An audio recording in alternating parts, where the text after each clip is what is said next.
In today's episode, we've talked about some of the mental health first aid training and the community feel and some of the social activities that we provide here at Alan Walker Village.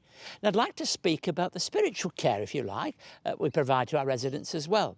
To do this, I'm joined by our chaplain here at the village, David Van Acker. Thanks, David, for joining us on the show. What does it mean, a chaplain? I mean, if somebody's joining us and say chaplain, what does that mean? Well, chaplain is essentially someone who looks for opportunities to come alongside people. Has a spiritual bent from my perspective. Yes. I'm certainly trying to bring into people's orbit the Lord, trying to introduce them to the gospel, look for opportunities to pray, but essentially it's a coming alongside role. And people are very different, so you can't really just say it's always this. I mean, every day must be different when you're dealing with people, mustn't it? Oh, enormously. It's incredibly complex because people are so different, but it's also incredibly simple because people, if you just listened to, they will take all the time you can give them. Now, one of the things that I know you do say is that when you meet with people who are of senior years in a village community like this, they don't hide things. It's much more open, if you like, conversations. Explain a bit about that.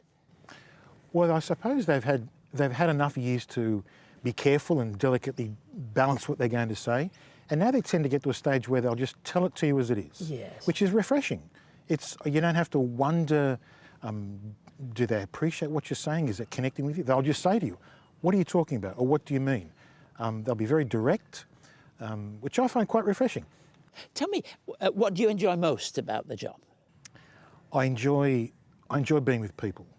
I do lots of church-related stuff, church services, yeah, sure, prayer meetings, Bible studies, but it's the sitting with someone one-on-one and just talking to them. So tell me about your grandkids, tell me about the Lord, tell me about your church, and having them tell me stories about their life.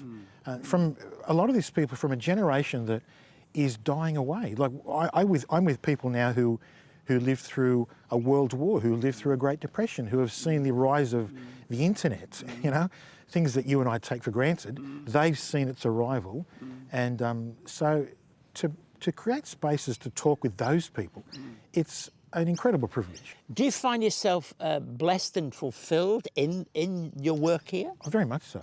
It takes a lot, but I also feel I get a lot. I almost always will go and visit someone in their room here, and I'll be going to talk to them because I've heard there might have been a sickness, or there might have been a death, or there might have been some crisis.